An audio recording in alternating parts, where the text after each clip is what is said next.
So we start the lecture today by finalizing the first chapter, and you remember how we presented data warehouse at a conceptual level as a cube or a data cube containing many dimensions. This is, for example, the user interface of SSIS from Microsoft, and then out of all these many dimensions and measures, we can define the combination that we want to see. Like, for example, here we have requested, for example, only the time dimension in this.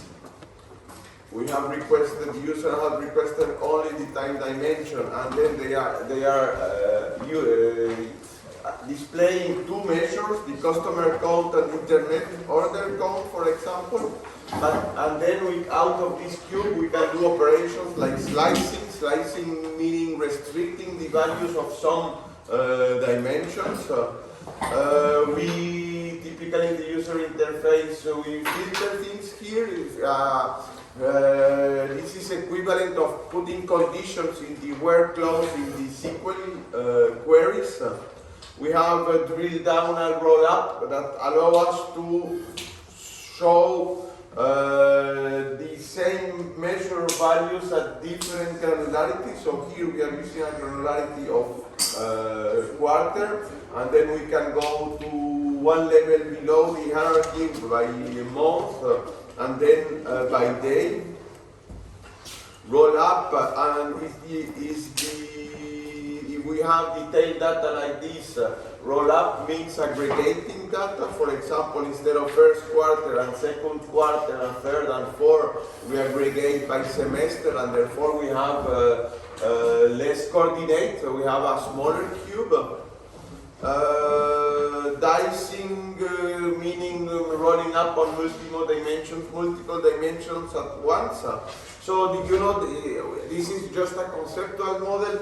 We will use different languages for implementing these ideas. There is already a SQL extensions allowing to do that. There is also MDX, which is a Microsoft language since the 1990s for doing that. Recently, kind of 3 or 4 years ago, or even a little bit, maybe 5, there is a new language also by Microsoft which is called DAX. We will explain this all in a few minutes. But let's see, as you have seen in the exercises, basically the query that we have used in the exercise, that we can written in the exercise, are aggregation queries. Select a few dimensions from all the tables, where conditions, and then group by. And these are the dimensions that we want to aggregate the measures. But what are the traditional SQL aggregation operators? Sum, count, mean, max, but of course, and then average, and basically that's all. As you can imagine, there are not many things that we can do with this kind of such as limited aggregation operators. So there are many other operators that have been implemented in the extensions of SQL. We have median, we have variant. Of course, depending on the tool, the things varies. If you are using Oracle or you are using SQL Server, there are different aggregates that are available. Ranking also, it's important, and especially what we are going to see now are the extensions group by cube and group by rollup.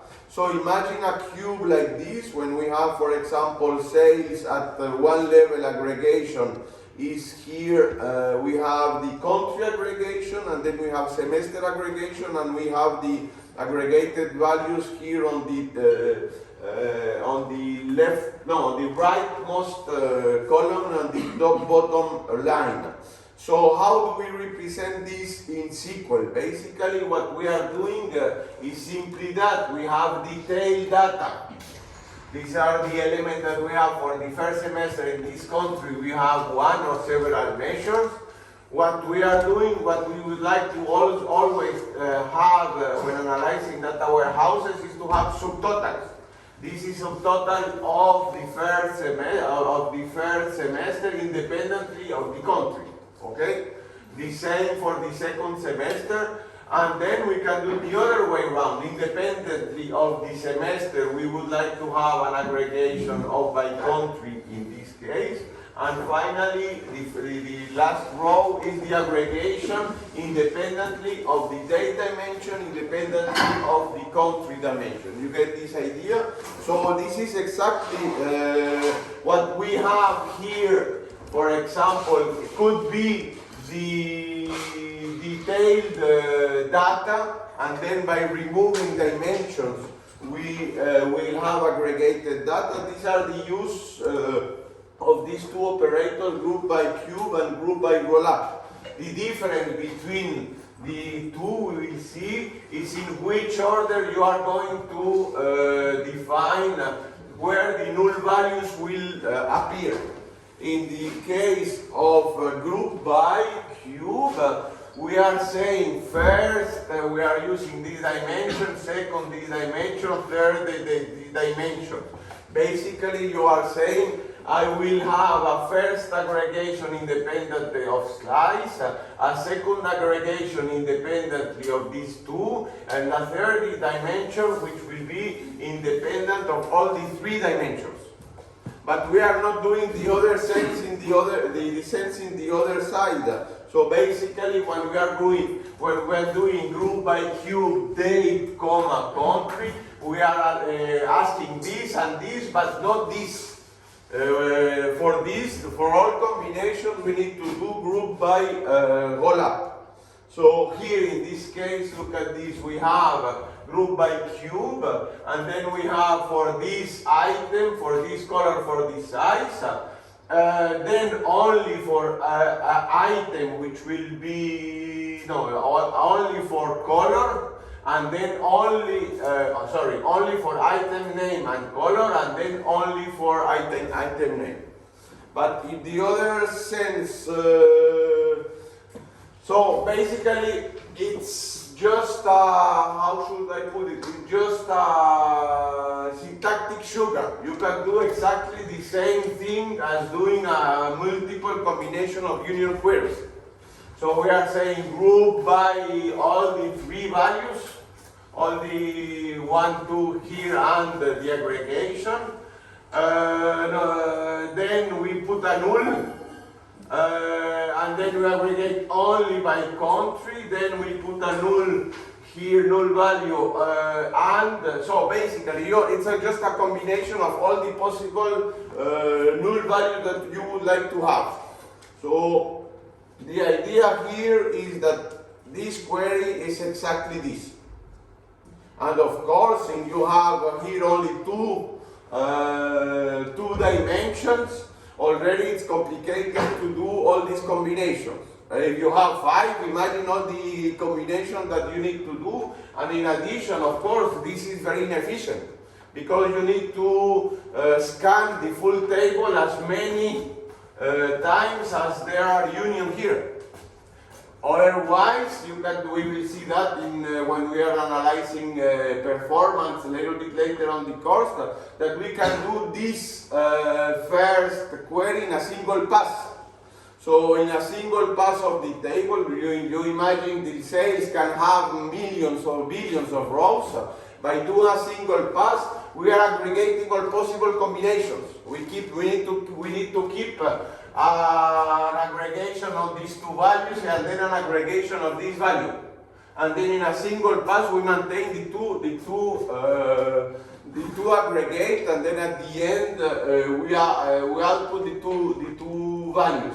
instead of doing any n times this sequential scan of the table. So this is, yes? So that instead of script, you'd still need to do that at the when you're creating your cube to actually materialize the data into a cube. But the idea is that you just do it once and then it's always available in the future, rather than doing it every single time you want to run reports. Is that the idea? There are two notions in your question. First of all, suppose that we don't have cube. Yes. Suppose that we only have a single relational database as the exercise, let me see, the exercise we saw, no, I don't have it yet, last time that you have it in paper. We will continue this one. So if we don't have a cube, we can also do this group by cube, and then of course the SQL query optimizer understands this construct and then provides this in a single pass. The other thing, at another level, while constructing the data cube using, so here is SQL Server. If on top of the traditional SQL Server relational database you build a cube with analysis services, then you can define which of these combinations you can pre-compute. But typically, if you do not say explicitly, analysis services choose the aggregations according to multiple factors that they analyze. But you can also say, I need this, and this at the internal level, this kind of aggregations. So it is two different levels. Here we are talking only at SQL level, but of course, this suppose that you have an aggregation already in SSIS, you have already an aggregation, for example, in semester. Of course, he understands that he has a materialized view about semester. Basing on that, you don't need to, he will do something different if they are not pre-aggregated by semester or by country. Okay? So this is an internal optimization that the tools hide us for us. Then, as I mentioned, the only thing that happens here is I replace Q by rollup. So here there is no order. So I want all combinations. So try me to understand when I want to. I want to output all these lines, I will use cube or I will use rollup? Rollup, because we are there is no order. We are wanting all combinations in all the dimensions. If I use group by cube, which of these lines will not appear? Those that, but if you say group by cube, group by date and country, first date, comma, country, then this will not appear. So you depend whether there is an aggregation order on the subtotal that you want to maintain or not. The thing to remember is group by rollup, there is no order, and then you do all the combinations. Group by cube, you only remove or add null values from the topmost right to the first dimension. Okay. So this is one thing that we can do already in SQL without any data warehouse. Now suppose that you have built a query in a cube in analysis services. In analysis service, typically you need to use MDX for or DAX for using for writing your queries. And then this is a language which is called MDX for multidimensional expressions. It was defined by Microsoft, but then it became the de facto standard for all app cubes. Personally, for me, it's a disaster language. I spent I don't know how many months of my life trying to understand this language and trying to write a single chapter in the book that I will use some parts for this book, for this course. It's a computer languages is that if you don't have, the designer of the computer language does not do the proper analysis for until the end, simple queries like this work very, very nice. But as soon as you start doing complex queries, the complexity breaks up. And therefore it is very, very complex to do some queries in MDX. The issue here is the question of orthogonality. I don't know if you understand the question of orthogonality in computer languages. Orthogonality means that one dimension is independent of another. This is the traditional mathematical notion of orthogonality. Here is the same thing. An orthogonal language is, SQL is almost an orthogonal language. We have one table here, and this table can be a stored table in the database. But what is the result of an SQL of select star from one table, comma, other table where? The result of a query is also a table. Then therefore replacing a table tape or replacing a complex query which at the result will be a table tape, or a complex query which reuses another query inside it. At the end, as many complexity you have here inside, you will obtain a single table. Therefore, the language is regular. There are no exceptions somehow. In SQL, there are some exceptions. And therefore, having an orthogonal language facilitates the life of programmers and facilitates the life also of the designers of query evaluation, because sooner or later you need to translate this SQL query into some executable language, and therefore, if you have a recursive or orthogonal definition, then the output result is easy to manipulate. But the same thing applies for human language, or natural language. Is the French orthogonal? Is the English orthogonal? Is the Spanish orthogonal? Do you have any idea about that or not? It wouldn't be, because you can say the exact same thing in 5 different ways. But orthogonality makes things related to grammar. And grammar, for example, in what things we need to take into account for grammar? Plurals. Grammar concerns also gender, whether it is a male, I don't know what is the official way to do it, to say it now, female or male tense of feminine or masculine in the word. For example, in French is not necessarily an orthogonal language, because you have lecteur, which is a male reader, and then if you want to put that into female, you put tris, and then you have the female version of a reader. Okay, for that, so from male to masculine to feminine, you do like this.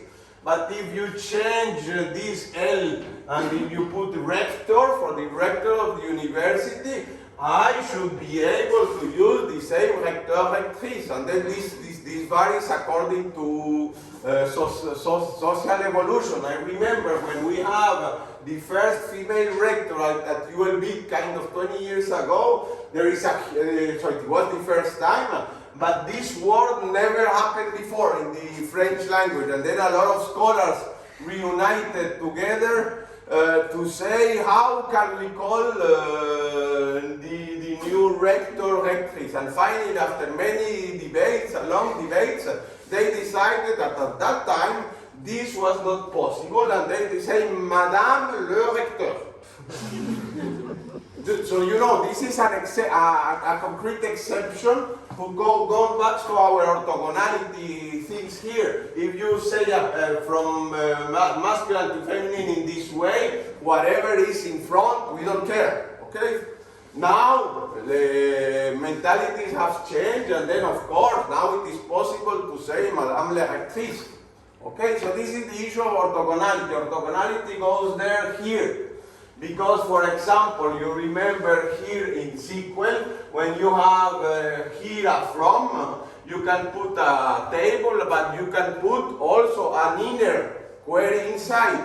Okay, for that, forget to do that in DAX, forget to do that in MDX. So as soon as you have a little bit more complexity in your query, you don't have this recursive definition, this orthogonality, and therefore you are blocked. So it's a de facto standard. You'll probably need to do, if you're doing data warehouse, you'll probably need to do complex queries in DAX or in MDX, but it is by far not easy. And then, for example, I already told some of you, last November, I was working on a second edition of the book, of the data warehouse book, and we are working on doing a similar chapter in DAX. And then we spent 1 month not reading the manuals, looking for forums and looking for blogs, how to write this particular, come on, you cannot, this is not proper science, this is just artisanal kind of work. You cannot build a serious application if you need to rely on some blogs that somebody wrote about how to do simple things in DAX. So nevertheless, this is my personal opinion about these two languages, but they are both unavoidable. So you need to understand the language, and you need to, at the same time, try to circumvent the problems in both DAX and NDE. So quickly, syntax from sales is a cube. Sales is to the cube. Look at the where clause. We are saying we are taking the dimension store, and we are selecting, filtering. We are only interested into the two members of this dimension, which is called store. Of course, in French or in English you would say, oh, I'm only interested from all the sales to analyze only the sales of the stores located in USA and Canada. Okay, but you are already mentioning the identifier, the user identifier of these two members which belong to this dimension. Then after that, we are saying among all measures, I want to store, I want to show the store sales on columns. I want to show the date on rows. But I don't. Again, I'm not interested in all sales on all years. I'm interested only on the sale whose date is either in the year 2002 and 2003. Okay, so there is, of course, there is a lot of, if you want to say that into the same query, exactly the same query, you can write it in SQL, and then this is where what an nice exercise that we did in the new version of this chapter. We have 15 queries, very simple 15 queries in SQL. The same queries on the previous edition of the book. Write it in, try to do the same in DAX or in MDX. We have, they are shorter. Some of those are shorter because you don't need to do the joins. Let's put it in this way. You don't need to explicitly make the joins. The joins are those already predefined into the data cube. Nevertheless, what happens if you don't have a predefined data path aggregation pattern? You need something which is you never thought before. You are blocked. You need to try to do something complex things. So in one sense, for simple query like this, it seems to be easier because you don't need to write the join between the tables. But for complex queries, you are really easily blocked. Another example of queries, here we have two predefined names for the columns and the rows. but it's exactly here when you have 0 and 1, this is exactly like columns and rows. And you can have a third axis, which will be the, here we are using continent from one dimension, product from one dimension, and years for the third dimension. Yes? One question in the word statement in the first query, is that like a hierarchy that it's saying like CA from USA, or because what I understand is that it's the column and then the values, right? Or that column. Look at the issue here is that all these paths are already predefined.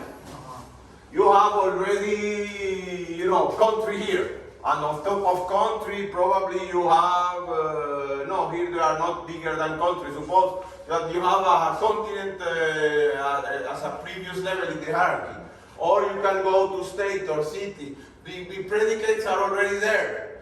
And you need an identifier, so you cannot have two members of the same level with the same name. This is the identifier, the user identifier. Of course, this is easy. But if you have John Smith as a one customer, or then you need to find another way to identify that member at the MDX level. So the aggregates are there. And then if you put customer geography dot Brussels, if here there is a problem, Brussels does this remain to the state province or the region, which is in the case of Belgium, or Brussels the city. Then you need to define which of the two Brussels are you wanting. So, can you go to the next slide, please? Yeah. The previous one, the one that we were using. Yes. Where was it? This one. Yes. Yes, this one.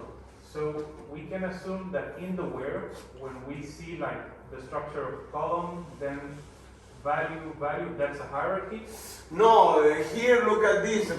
Just by seeing, you know that US and Canada are brothers in the same level of the hierarchy. Sure. Is it California? You are right. You are right. Here you are right because you are saying California, USA, and store. Thank you, Philip, for this. Yeah, my question is related because on top I see that date is filtered to 2002 and then date is filtered again to 2003. So I'm just wondering. So here you are constructing a temporary dimension that only contains these two aggregation, these two elements at this aggregation level. Okay. So that's different from what we have in the word, right? Yeah. In the where we have only one, but we can do comma and then the California and Washington. Okay, so they are equivalent in a way. Sure. Yeah. I also noticed this my interpreter does, like, when do we use square brackets? Square brackets is the invention, the SQL invention of SQL queries, of SQL Server to do not put, to allow spaces between the elements. Typically, in all other, if you have a table with a space in the name, you put between double quotes. Here they invented, even in the standard SQL, you can use that instead of quotes. But if I know, not standard at all. Yes? Can I add something to that as well? Maybe also when you have like reserved words in SQL, like let's say date, it's also like part of the function. Yeah. So you can use the bracket so it doesn't recognize it like it is a reserved word of the language. Instead, it's something you're on the table. Thank you for that. Indeed, this is the case. I mean, we will see that, but you understand the idea. I'm just doing a quick overview of the language, what kind of things we can see, and we will have some exercise after. First, the next chapter will be designing the cube, and then we use two languages to design the cube, and then when the cube is built, then we can write queries on it. That will be a later chapter when we will use the same queries in MDX, in DAX, and SQL, and then you figure out what is your opinion on the three languages, okay? You know already mine, but please make your own opinion for that. Yes, so maybe we can restart the exercises that we did last time. Let me see, yes, this one. You remember here, 3, give expression for the queries in 2.d. You remember that we did the total overall sales per store, average sales per month, per province, etc. Try to do these queries in given this database. So again, this is an operational database, but you could do analytics on top of a relational database. You don't have the cube, but you can do exactly the same. It is less efficient because you have not materialized views yet, but if you afford the time to wait, you can have exactly the same values in a relational database than in a data cube.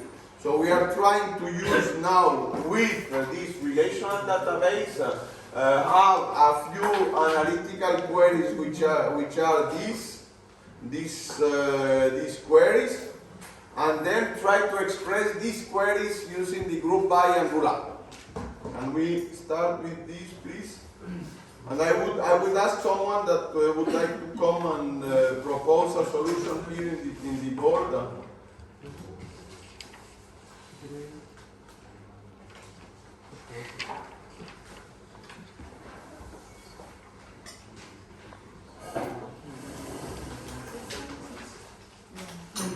Yes. Can I ask a question about something I didn't understand? Why are they leaving? Yes.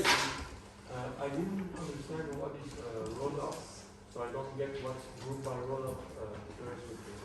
Roll up is, let me then show you the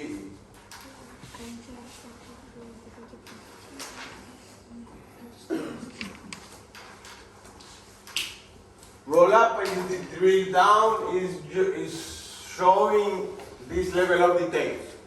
If you are going from aggregation level at quarter, and then going to month, and then going to date, then you are rolling drill down.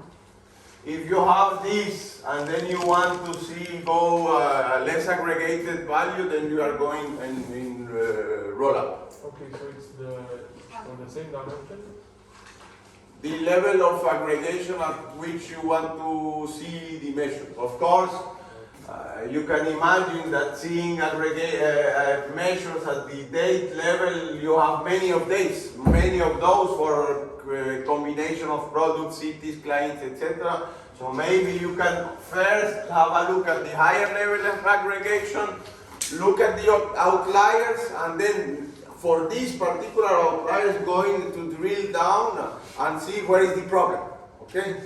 So having an overall aggregation at a higher level of aggregation to see the outliers and then going into the details help us to filter out the analysis. You get the idea? Yes. And I didn't get why the orthogonality is important for MTX. The problem is that, as I mentioned here, when you put boom, boom, boom, boom, boom,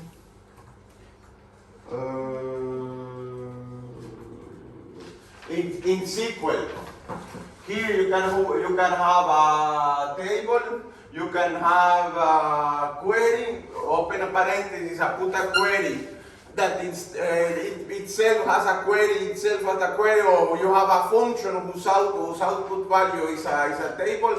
You can do whatever. Most programming languages are orthogonal because you can replace a variable or a constant or a function that gives you the same value, a value of the same type, or a function of a function of a function, but at the end ends up doing a value of the right type. This is orthogonality, but here in MDX, in DAX, there is not this notion of orthogonality. Okay, thank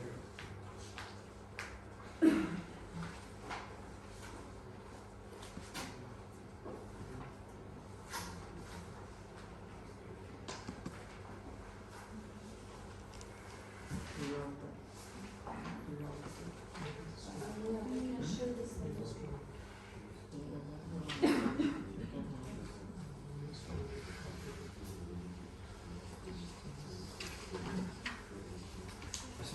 Yeah. Just to be clear, we're doing 2B, like we're continuing where we left off, so we're developing the queries.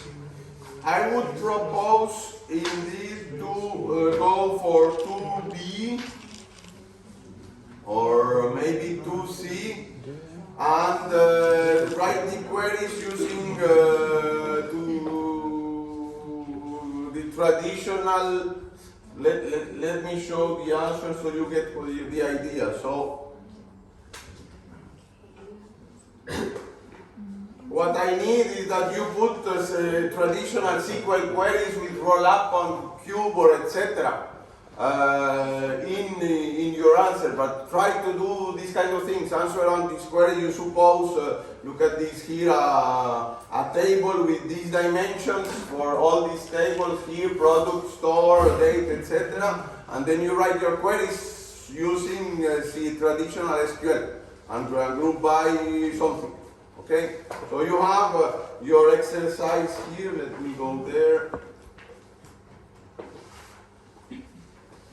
You have your exercise. You need to define a schema for that. What will be the content of the tables, more or less? And out of this schema of tables, we can write the SQL queries. Okay, for that? Should we use like a general schema that everybody's going to use in their SQL, or? Propose one, but it is quite evident. You have, look at this. Yeah, but under question A, like we made some small schema, like find product, places, supplier. Can you then please propose your schema here, so at least we all have the same. It's the ones that we're doing last time. Yeah.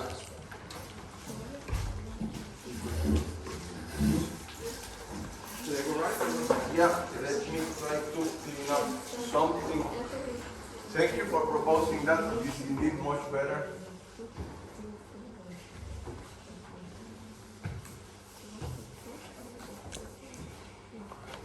Start up where this works, not WordPress. There may be another one. Well, it's true. Yeah. I don't know whether it's better or not. Do you see it's Yes. visible? Yes, it's More or less. yeah.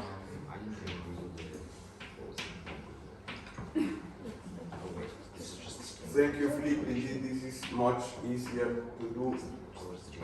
So imagine you have dates, and then maybe you probably put the date here. And then in addition of the date of your sale, you have additional columns in your time dimension. Okay, time dimension is a table from which this is the base point at which you register your factor, and then you add additional columns for the rolling up. Okay, for that.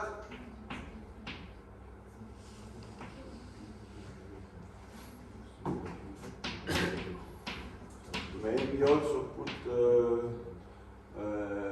product in the lowest level. What do you mean? Product ID or whatever. Okay. You can put it. Yeah.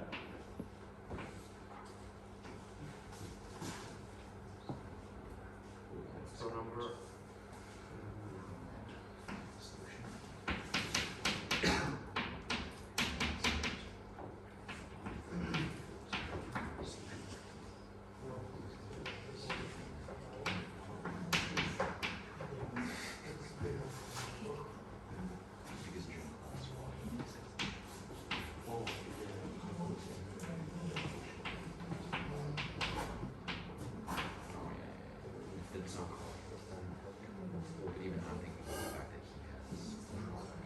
So I am underlining the key of the table. We have one record per date, one record for product, one record or one line for store.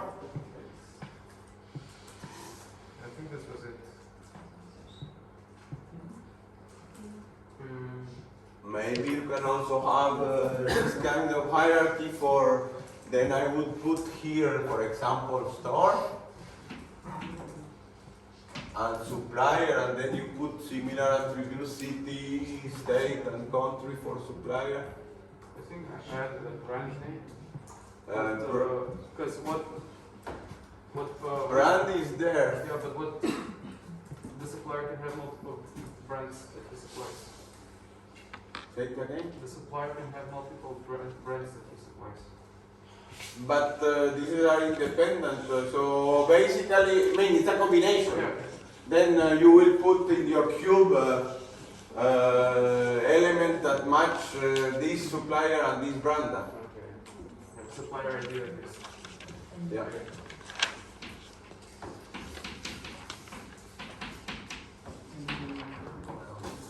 I don't know, city, zip code, and at least like this.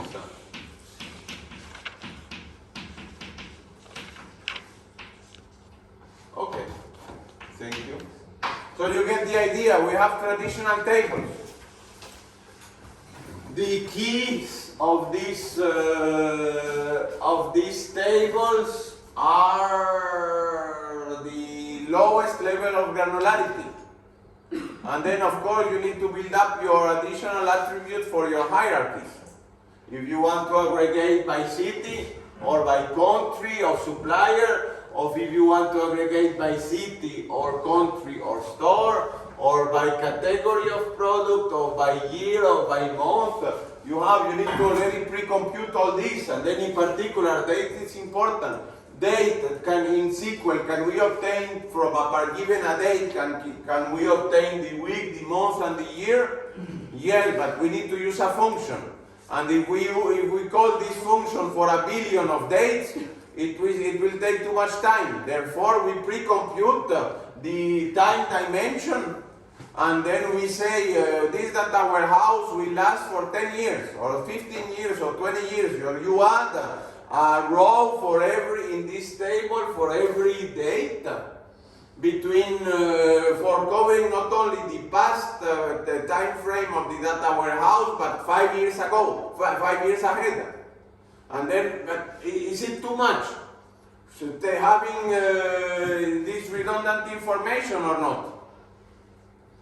So I have 20 years in our time frame of a data warehouse. I can live with that and obtain by function this. I decide that for my performance reasons, I will materialize my time dimension. This is the technical term. I will materialize my time dimension covering my 20 years, and I'm in the middle. Is it huge numbers or not? Storage-wise, no. I mean, for 20 years. No. For 20 years, how many days are in 20 years? 7,300. Is it 7,000 a big problem for the relational table? No, 7,000 is nothing. You have billions of rows in the sales table. You understand? The sales, of course, we need the sales table here. And this sales table will do what? Which we need to do all the combinations. This sales will be sales ID. Probably what else? We need at least one pointer to one of these dimensions. Could you please tell me? The date could be the key. Date, then we can define whether we are using dates here or we can put a date ID to have an identifier, an integer identifier as a foreign key of this sale table. You get the idea. Date ID. What else? Product ID. Product ID. What else? Store ID. What else? Supplier ID. So look at this. This is the identifier of the row. One identifier. Another identifier is the combination of all this. Because at the same date, for the same product, for the same store, and for the same supplier, we have only one row. because you define that these are the only dimensions that matter in your data warehouse. Okay for that? Yes. And you also need the measure for the same. Indeed, until now, two identifiers. Then we need the measures. What measures are we asking in this exercise?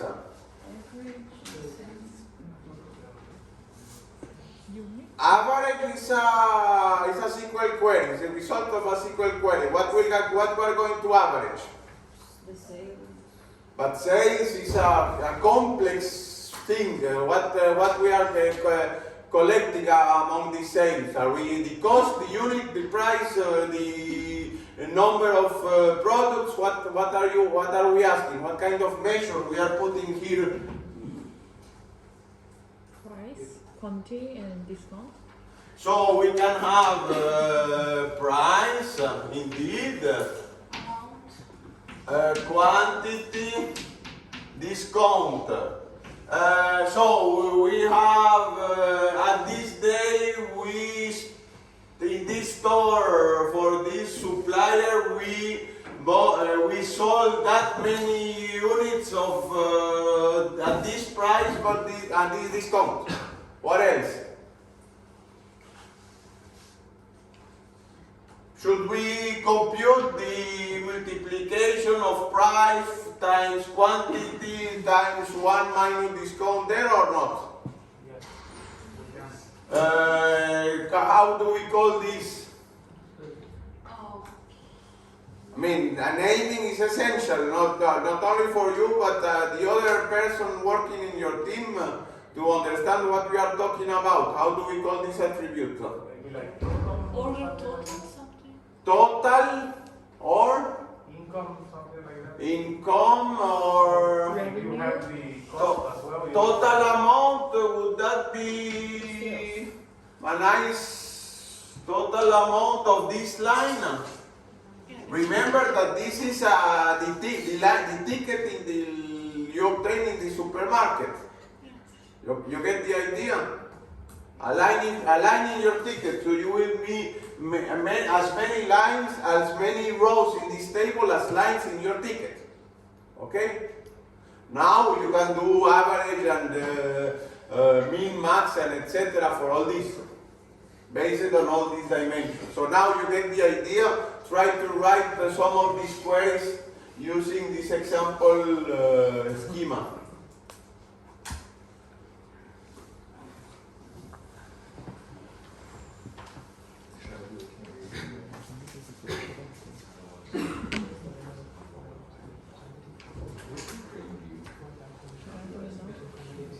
Sir, Yes. what did you write between quantity and total amount? Discount. I'm sorry, I was not discount. So remember, it was between a zero, between 0 and 1.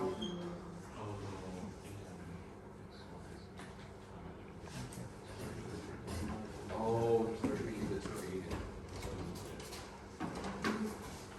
And then, come on, you're creating a cube, it's called a cube.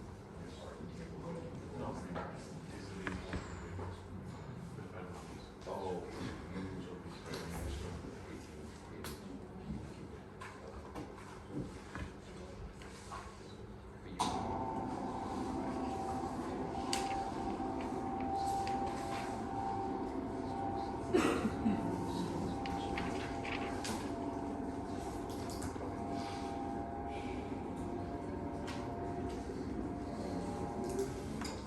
Is someone willing to write the first one?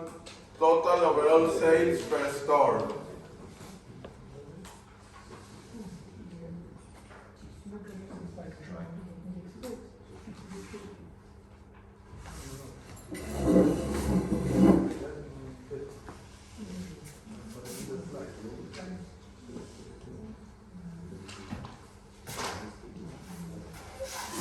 Are we just using the blackboard for the rest of the class? Can I turn the Yes. The problem is I need to go up.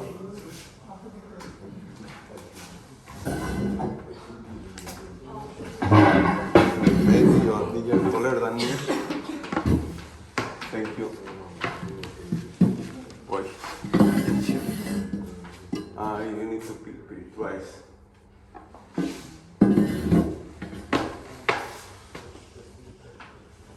Yes, thank you.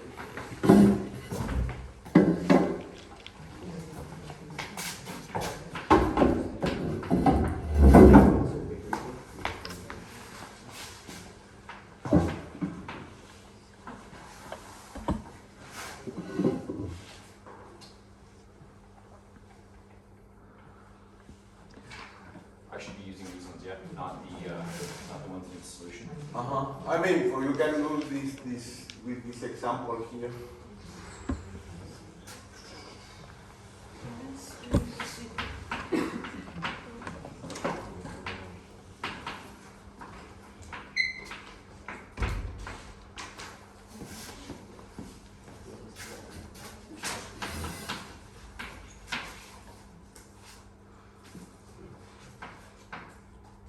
Yes, store. Yes, store.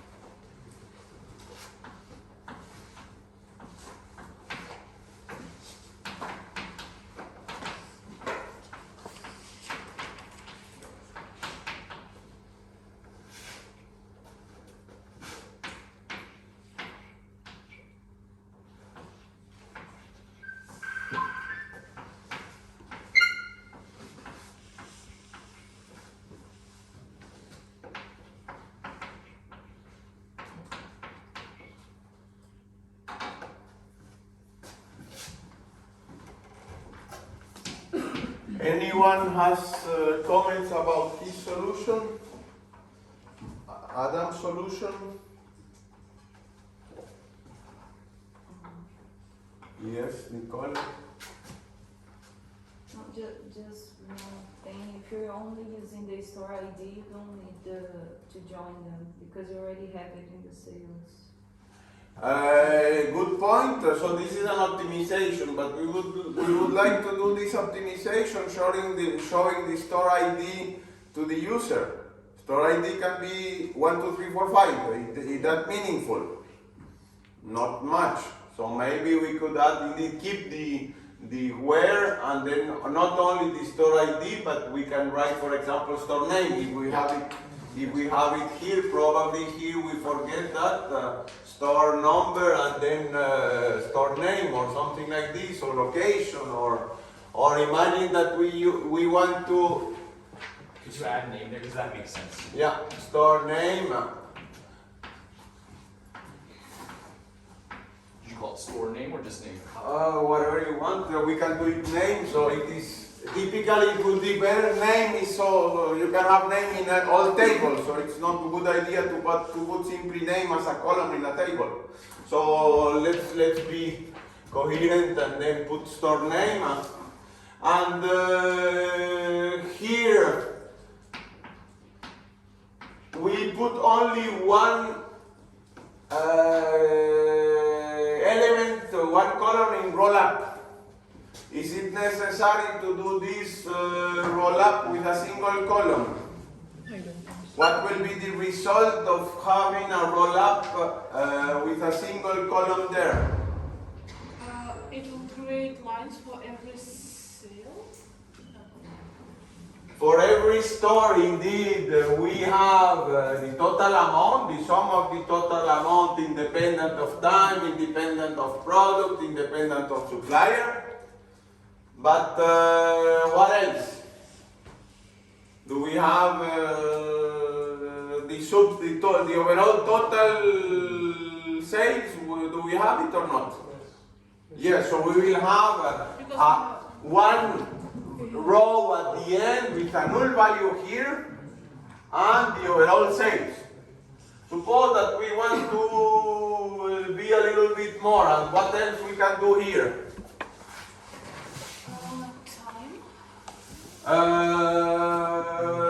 Time is not there. Let's already use only those dimensions.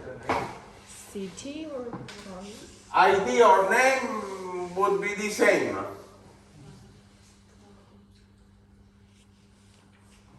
Are you looking to add something above and beyond what the question was asking for. Yeah, I mean, trying to generalize. So like province, for example. For example, we can have a city and then province. The order is important. So for the moment, suppose that I need to do this. Is that the right way to do it? So now I will have for store 1, for store 2, then of course we need to put all this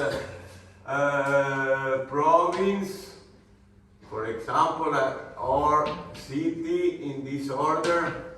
And then you understand that I need to write it in this order also. I would start by province, then by city, and then by store.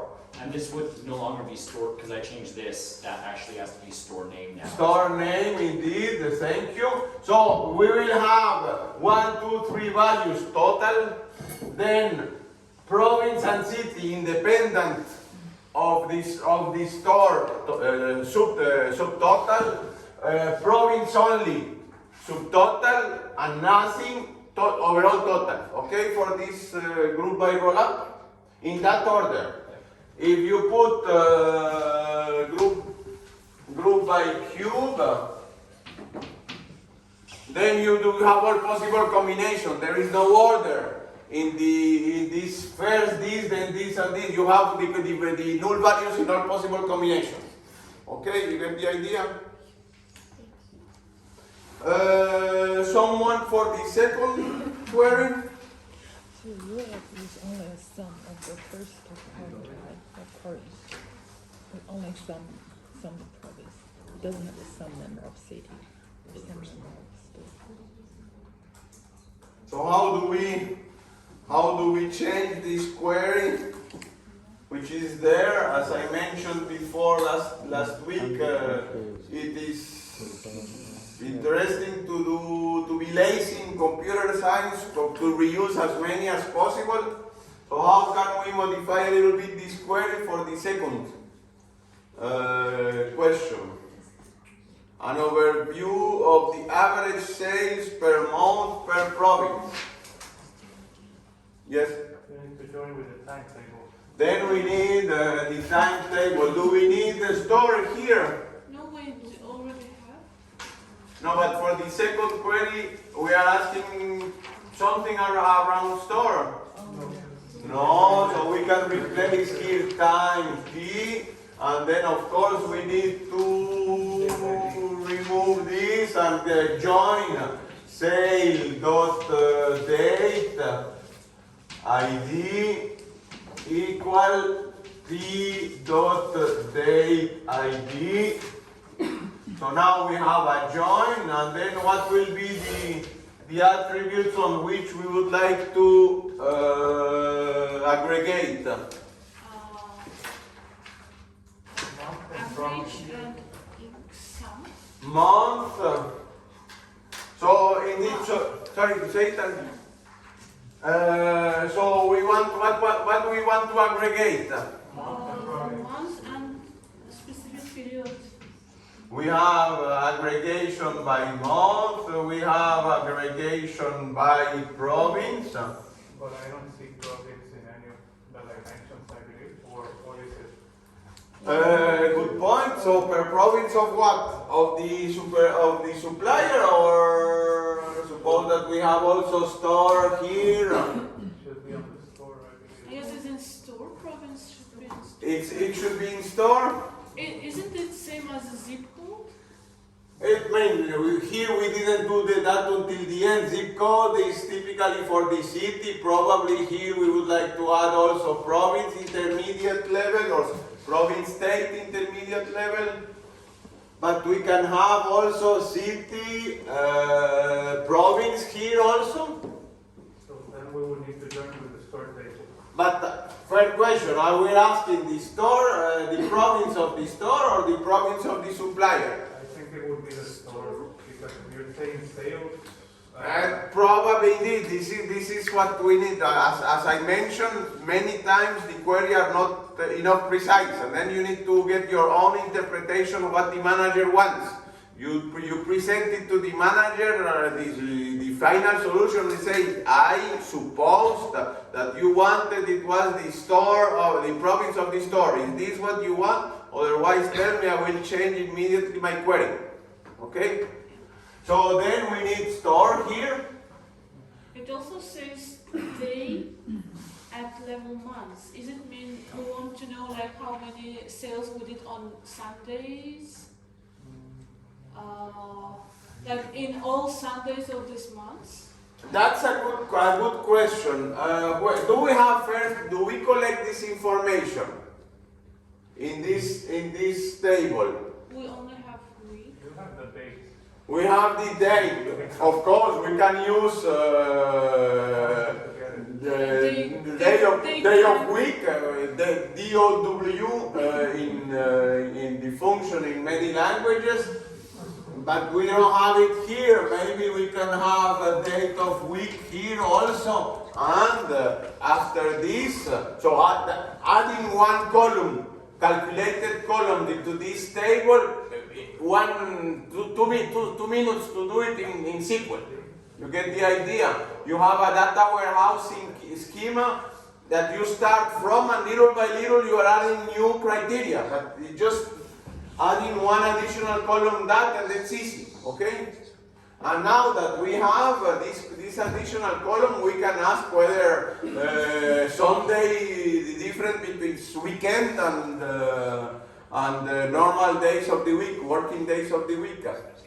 So for every month we're gonna have like seven rows, and each row gonna be sum for these days. Right? We are outputting here many things, so let's start, let's put this again. So we are having the store, one dimension, time, and another dimension, and these are the measures, okay? So in which order you would like to see your dashboard,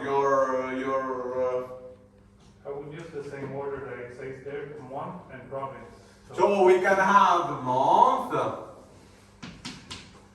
province, and then you were asking that here it was not sum but average. Average. And then what else? Before month, should we use The period of time. Oh, it's time. Say it again. The period of time, like years?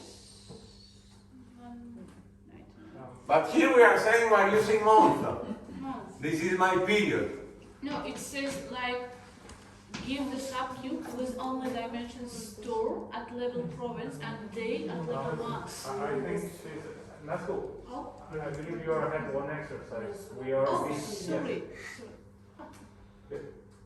So here we have only for this month, for January, and for the province of Namur, this is this average sales. For January, Namur, for February, Namur, for etc. And then we switch to the next province, I don't know, Liège, and then January, Liège, etc. So you get for each of these combinations the total value. We are not using anything of that, so if you are using this, that would be enough. Yeah. But maybe there are many combinations of months and province.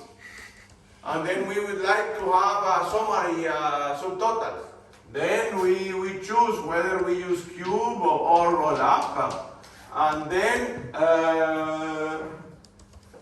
what we would like to, in addition of these aggregations that are asked, what other thing that we like to add in addition, the higher levels of aggregation?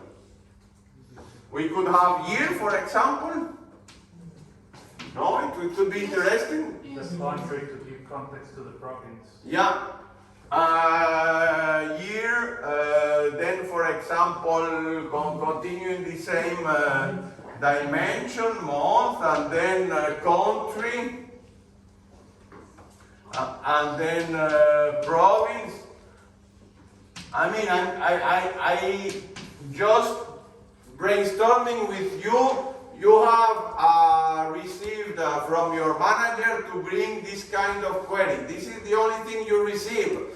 But maybe this query is not enough for a manager. Maybe you need to think a little bit, help him to give more information that for him or her it would be useful. So we receive a sketch of the requirements, and then it is up to you to improve these requirements. Okay, with this idea. But it's very easy. It's simple SQL query, you add aggregation columns, and that's all. So you understand now what I meant at the beginning, the first lecture. Data warehouses is just a particular kind of databases, so no big deal, no big fuss. The only thing is that you predefined already some aggregation paths. And these are the ones that are faster because are predefined. If you need another aggregation path, you can write it in SQL, but it takes time because it is not pre-aggregated, pre-stored like this. You get the idea? Suppose that you don't have, this is the time, for example, of the order date, but there is nothing about delivery date. Suppose that in addition to that, you have here, I don't know, delivery date. But there is nothing related, so maybe you need also to link this delivery date to the time dimension to have two measures, two dimensions related to the same criterion. Okay? In the same way that you can ask the geography, here look at this, another example. We have the store and an aggregation hierarchy saying that Excel is in Brussels, Brussels is in the region of Brussels, and region of Brussels is inside Belgium. You are repeating the same information for store, for supplier, for client, for all these things. Maybe you can also factorize this information in a geography dimension. And then the supplier will immediately point with the geography dimension, the store also, the customer, the warehouse. So you can, it's the idea, what I want to say here, it is up to you to define already the hierarchies and the aggregation that you want at this level. So this is the importance of the data warehouse design. Think of all the possible aggregations that the rector would like to see. As you know, this year there have been a huge increase of the number of students at the ULB. There are logistics problem for finding the right room for teaching rooms. Suppose that the rector wants to analyze this problem. Through the first thing he needs to analyze, what will be how would you help the rector to solve this logistics problem with the existing data warehouse that is there? How can we solve this problem? Add some classes in Sunday.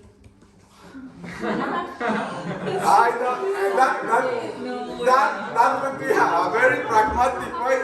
Immediately the students will go on strike. Keep moving data from education system.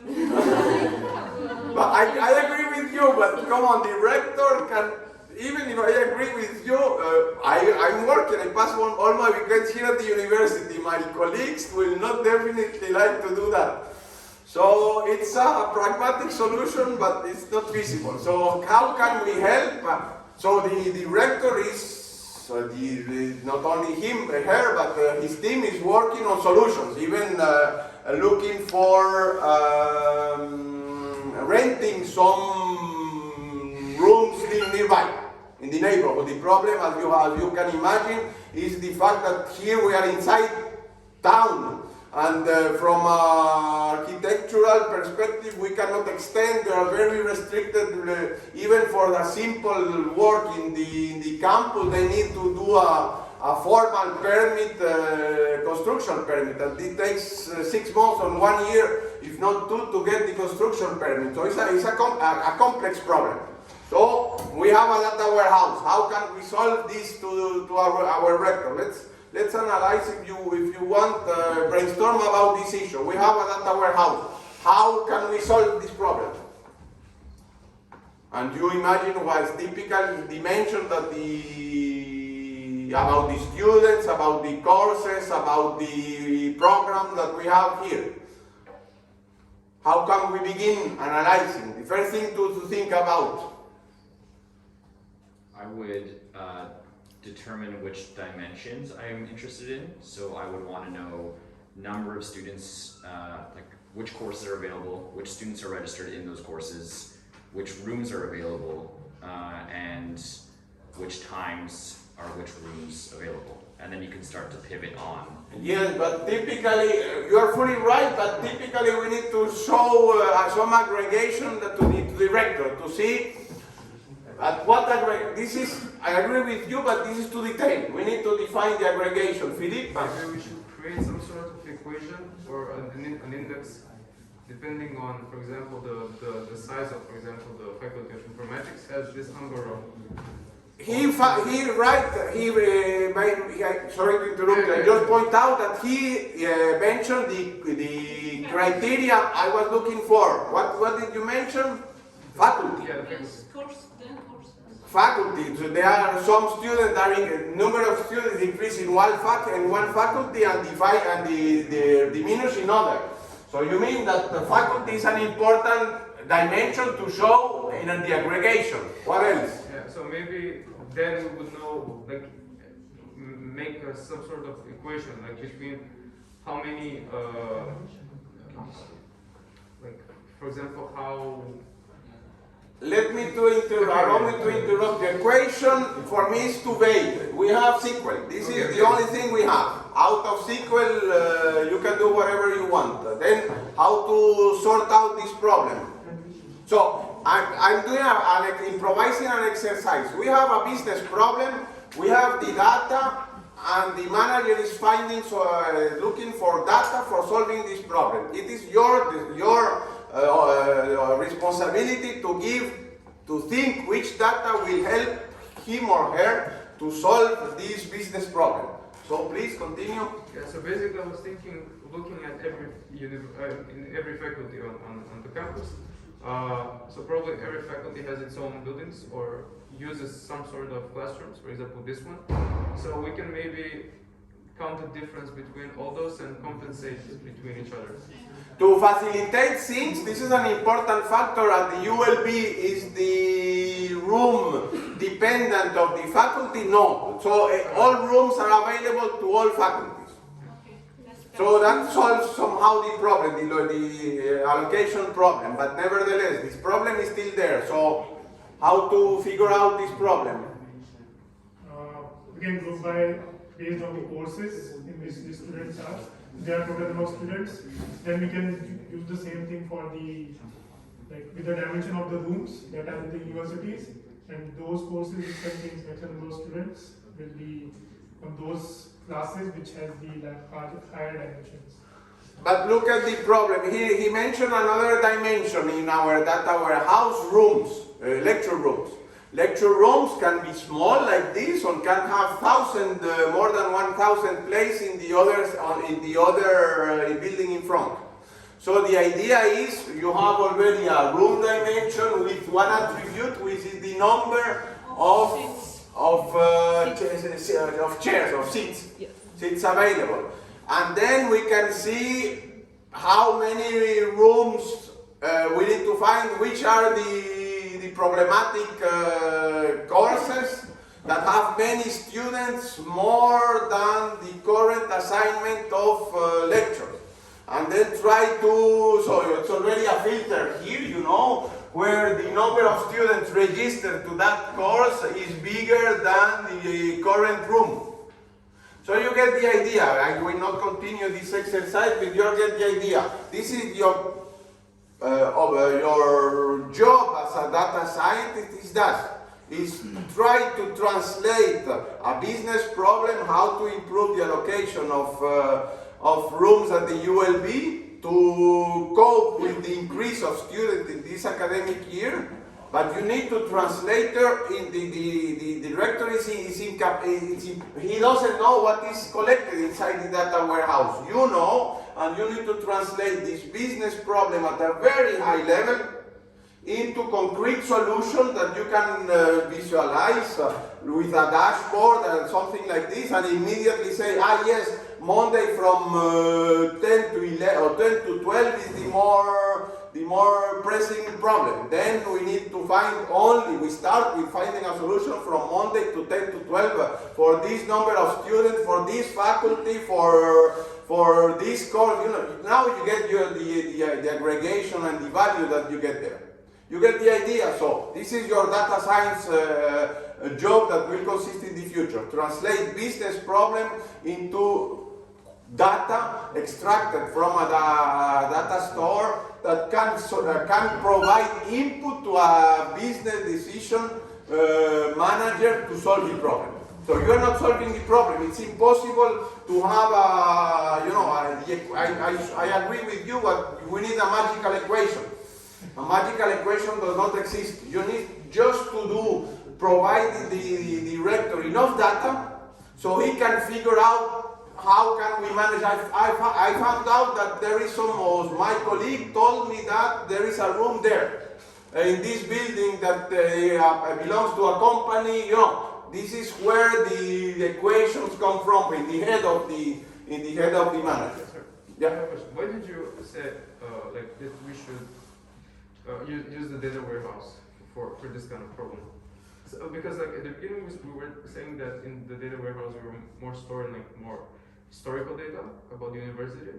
So if we want to consider for only this year, why do we? Thank you I was too fast. Okay. Indeed, the problem here, this is an operational database problem, the example of the data warehouse. But you can transpose this if you analyze the number of students for the last 5 years, and then out of this you can predict the number of students next year.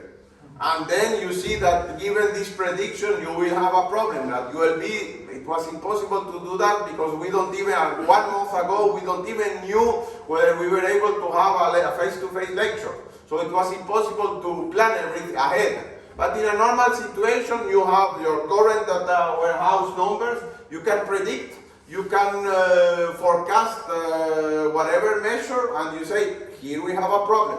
And then you have 1 year to solve this problem, but you are fully right, I was too fast. Any other question in this respect? Maybe we can have a small break and then just 5 minutes break and then continue a little bit with the next topic that I would like to highlight, the database explosion problem. I would like that for you at least to understand this. So let's have a 5 minute break. No.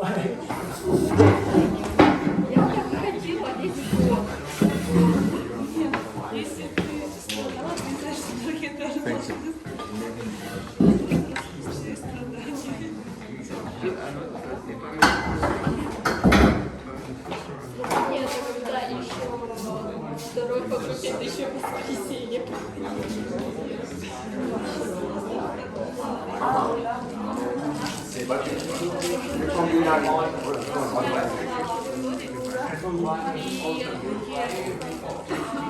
Взяли и перевели все лекции на онлайн. Вообще много чего. Любая страна с лекциями. То есть тебе не нужно ехать.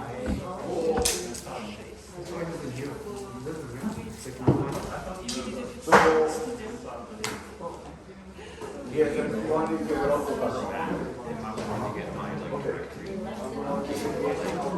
Independent of all